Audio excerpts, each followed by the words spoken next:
Hi everyone, my name is Brendan Kelly, and this week I'm going to be talking a little bit about the politics of big data. So we live in an age now where big data is pervasive. It exists in every part of our society, and there's plenty of ethical, moral, and political questions that we can ask about it. A great example is wiretapping phones. We have an enormous amount of data that we collect through phone companies, um, and who gets to control that data? All right, so um, we live in this age of the ubiquitous web, but the truth is that politicians have been amassing files on potential voters for at least a decade. Uh, some people have attributed this strategy to Bill Clinton's re-election team in 1996, which decided to focus its efforts on winning over swing voters rather than the entire electorate. Bush, however, took it even further, and like I said before, he was the one who kind of pushed the idea of taking people's um, private information and making and examining it, mining into it. So he took it even further, narrowing his focus down to swing voter Republicans so as to maximize resources even more efficiently. All of this required a tremendous amount of data mining to figure out who these people were, where they lived, and what they cared about. So jump forward to 2008 when Barack Obama took his campaign took the process to another level thanks to a really well executed web campaign. In the process of raising about $500 million online, the campaign gathered around 13 million email addresses and 5 million friends across the social media landscape. After mining this data and combining the stuff from voter registration records, the team was able to identify the cream of the crop in terms of potential voters and deliver them a personalized campaign experience. Everything from organizing rides to polling places to phone calls addressing specific points people had raised online. So I'm not going to talk too much about the ethical issue of privacy and deciding whether or not that's okay, but in terms of we'll consider politics in terms of the same thing that advertising is used for, to create a specific target user and zone in on them. So you may have noticed by looking at the names associated with these efforts, Clinton, Obama, that running data-driven campaign works. It really does. Um, both of them, both Clinton in 1996 and Obama and Bush, all succeeded in their elections. And while it can't all be contributed to their efforts in data mining, they all had very specific web campaigns. Obama really took the social media landscape by storm. So it's proven that it's an effective, at least supplementary tool. Managing large teams of volunteers, paying for television ads, and otherwise running a major campaign is a really expensive business. Knowing whom to target lets campaigns spend their valuable resources in the right places and avoid wasting money trying to win over individuals staunchly on the other side or unlikely to actually get out and vote. So this age of big data that we're in, as it has with business, though particularly in the web, the age of big data has changed political campaigns yet again.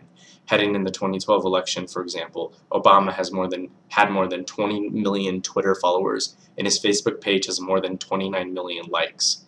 Mitt Romney, conversely, was considerably behind, with less than 2 million Twitter followers and around 9 million likes, but still has access to a lot of digital data. What this means is that Barack Obama obviously thought it would, or his campaign team, thought it more important to take advantage of the social media landscape, whereas Romney, not so much. So Hadoop is obviously something that we laud a lot in this environment, and it's a technology that we can definitely thank for this type of stuff. The campaigns are able to store more data and more types of data. Think of all the unstructured social media data. Twitter's not a great example because it's really well structured. It's really very easily, and it's short and sweet. It has the tags in the form of hashtags. So Twitter's really well structured. However, Twitter's not the only thing. We often talk about Twitter because it's so structured, but Facebook is not. Facebook is more difficult to mine. Other less known websites, you can talk about LinkedIn. LinkedIn is definitely something that political campaigners will look at because of the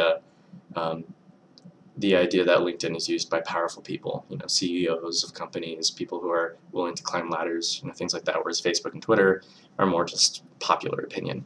But, companies sites like Facebook, LinkedIn, Dig and Reddit. Those are social media websites that are less structured, and so there's a lot of unstructured data. Hadoop allows it to be a little bit more refined.